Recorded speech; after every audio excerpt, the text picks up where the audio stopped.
Hello, welcome to the 12 days of OpenAI. We're going to try something that, as far as we know, no tech company has done before, which is every day for the next 12, every weekday, we are going to launch or demo some new thing that we built. And we think we've got some great stuff for you starting today. We hope you'll really love it. And we'll try to make these fun and fast and not take too long, but it'll be a way to show you what we've been working on and a little holiday present from us. So we'll jump right into this first day. Today we actually have two things to launch. The first one is the full version of O1. We have been very hard at work. We've listened to your feedback. You like O1 preview, but you want it to be smarter and faster and be multimodal and be better at instruction following, a bunch of other things. So we've put a lot of work into this, and for scientists, engineers, coders, we think they will really love this new model. I'd like to show you quickly about how it performs. So you can see the jump from GPT-4o to O1 preview across math, competition coding, GPQA, Diamond, and you can see that O1 is a pretty big step forward. It's also much better in a lot of other ways, but raw intelligence is something that we care about. Coding performance in particular is an area where people are using the model a lot. So in just a minute, these guys will demo some things about O1. They'll show you how it does at speed, how it does at really hard problems, how it does with multimodality. But first, I want to talk just for a minute about the second thing we're launching today. A lot of people, power users of ChatGPT at this point, they really use it a lot. And they want more compute than $20 a month can buy.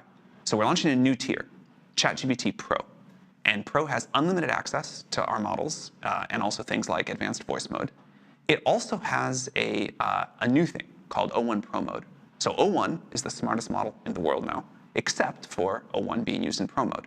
And for the hardest problems that people have, O1 Pro mode lets you do even a little bit better. So you can see a competition math, you can see a GPQA Diamond, and these boosts may look small, but in complex workflows where you're really pushing the limits of these models, it's pretty significant. I'll show you one more thing about the Pro mode. So one thing that people really have said they want is reliability.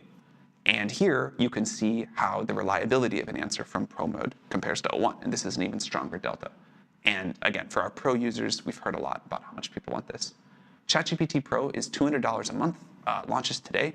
Over the course of these 12 days, we have some other things to add to it that we think you'll also really love, but unlimited model use and this new O1 Pro mode. So I want to jump right in, and we'll show some of those demos that we talked about. And these are some of the guys that helped build O1 with many other people behind them on the team. Thanks, Sam. Hi, I'm Hyungwon. I'm Jason. And I'm Max. We're all research scientists who worked on building O1.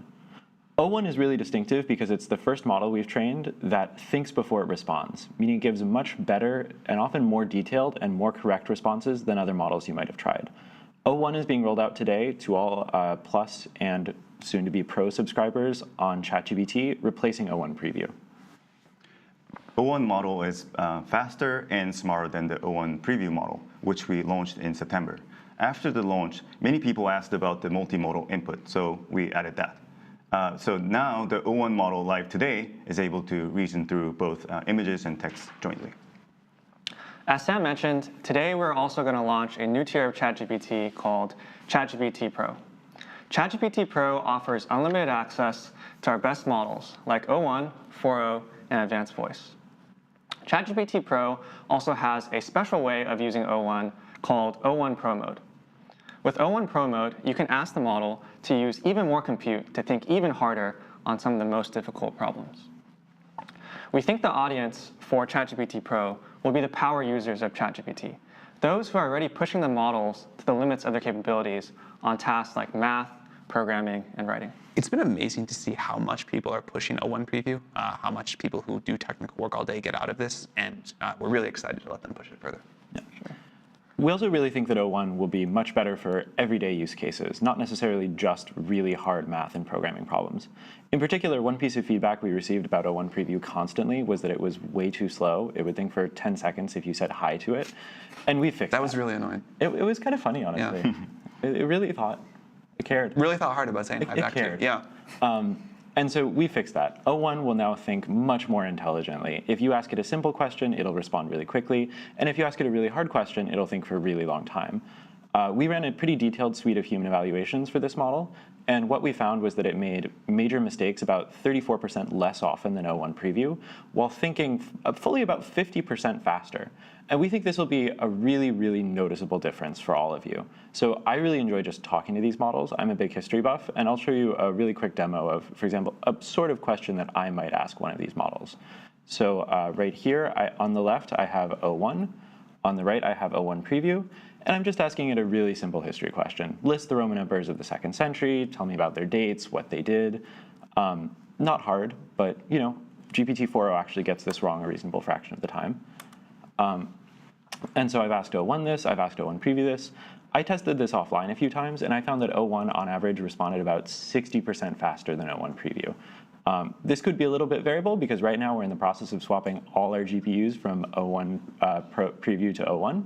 So actually, O1 thought for about 14 seconds. O1 preview still going. There's a lot of Roman emperors. There's a lot of Roman emperors. Yeah, 4o actually gets this wrong a lot of the time. There are a lot of folks who ruled for like 6 days, 12 days, a month, and it sometimes forgets those. Can you do them all from memory, including the 6-day people? No. Yep, so here we go. O1 thought for about 14 seconds. O1 preview thought for about 33 seconds. These should both be faster once we finish deploying, but we wanted this to go live right now. Exactly. So yeah, we think you'll really enjoy talking to this model. We found that it gave great responses. It thought much faster. It should just be a much better user experience for everyone. So one other feature we know that people really wanted for everyday use cases that we've had requested a lot is multimodal inputs and image understanding. And Hyungwon is going to talk about that now. Yep. To illustrate the multimodal input and reasoning, I created this toy problem with some hand-drawn diagrams and so on. So here it is. It's hard to see, so I already took a photo of this. And so let's look at this photo in a laptop. So once you upload the image into the ChatGPT, you can click on it and to see the zoomed-in version. So this is a system of a data center in space. So maybe in the future, we might want to train AI models in the space. I think we should do that, but the power number looks a little low. 1 gigawatt. 1 gigawatt? Yeah, okay. But the general idea, I think. Rookie numbers in this Yeah, business. rookie numbers. Okay. Yeah. So we have a sun right here taking in power on this solar panel, and then there's a small data center here. It's exactly what they look like. Yeah. Yep. GPU racks, and then nice pump here. And one interesting thing about operation in space is that on Earth, we can do air cooling, water cooling to cool down the GPUs, but in space, there's nothing there, so we have to radiate this heat into the deep space. And that's why we need this giant radiator cooling panel. And this problem is about finding the lower bound estimate of the cooling panel area required to operate this 1 gigawatt data center. Probably going to be very big. Yep. Let's see how big it is. Let's see. So that's the problem. I'm going to this prompt, and yeah, this is essentially asking for that. So let me hit go, and the model will think for seconds. By the way, most people don't know, I've been working with Hyungwon for a long time. Hyungwon actually has a PhD in thermodynamics, which is totally unrelated to AI, and you always joke that you haven't been able to use your PhD work in your job until today. So you can trust Hyungwon on this analysis. Finally. Thanks for hyping up. Now I really have to get this right. Okay, so the model finished thinking, only 10 seconds. It's a simple problem. So let's see if how the model did it. So power input. So first of all, this 1 gigawatt, that was only drawn in the paper. So the model was able to pick that up nicely. And then radiative heat transfer only, that's the thing I mentioned. So in space, nothing else. And then some simplifying choices. And one critical thing is that I intentionally made this problem underspecified, meaning that the critical parameter is a temperature of the cooling panel. I left it out so that we can test out the model's ability to handle ambiguity and so on. So the model was able to recognize that this is actually a unspecified but important parameter, and it actually picked the right range of temperature, which is about the room temperature. And with that, it continues to the analysis and does a whole bunch of things, and then found out the area which is 2.42 million square meters. Just to get a sense of how big this is about 2% of the land area of San Francisco. This is huge. Not that bad. Not that bad, yeah. Oh, okay. Yeah, so I guess this is reasonable.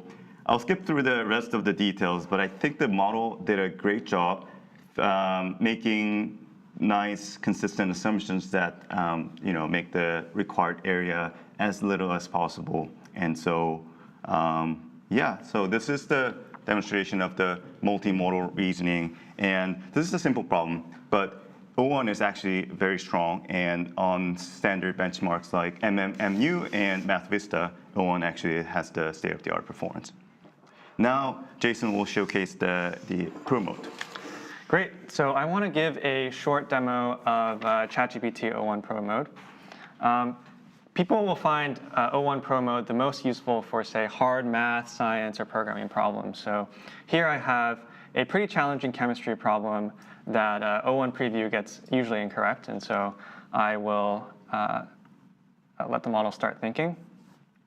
One thing we've learned with these models is that for these very challenging problems, the model can think for up to a few minutes. I think for this problem, the model usually thinks anywhere from 1 minute to up to 3 minutes.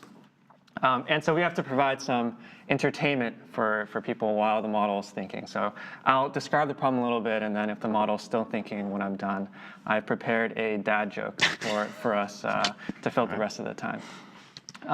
So I hope it thinks for a long time. You can see the problem asks for a protein that fits a very specific set of criteria. So there are 6 criteria, and the challenge is each of them asks for pretty chemistry domain-specific knowledge that the model would have to recall.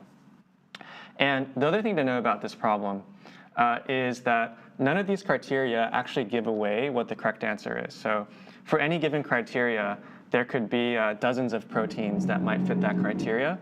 And so the model has to think through all the candidates and then check if they fit all the criteria. OK, so you could see the model actually was faster this time. So it finished in 53 seconds. You can click and see some of the thought process that the model went through to get the answer. You could see it's thinking about different candidates like neuroligin initially. And then it arrives at the correct answer, which is retinochisin, which is great. OK, so to summarize, we saw from Max that O1 is smarter and faster than O1 preview. We saw from Hyungwon that O1 can now reason over both text and images. And then finally, we saw with ChatGPT Pro mode, you can use O1 to think about to reason about the hardest science and math problems. Yep. There's more to come for the ChatGPT Pro tier. We're working on even more compute-intensive tasks to power longer and bigger tasks for those who want to push the model even further. And we're still working on adding tools to the O1 model, such as web browsing, file uploads, and things like that. We're also hard at work to bring O1 to the API. We're going to be adding some new features for developers: structured outputs, function calling, developer messages, and API image understanding, which we think you'll really enjoy. We expect this to be a great model for developers and really unlock a whole new frontier of agentic things you guys can build. We hope you love it as much as we do. That was great. Thank you guys so much. Congratulations to you and the team on getting this done.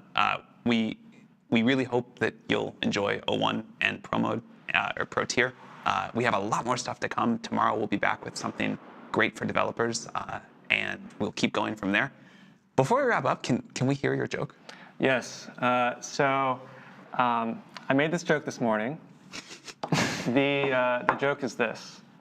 So Santa was trying to get his large language model to do a math problem, and he was prompting it really hard, but it wasn't working. How did he eventually fix it? No idea.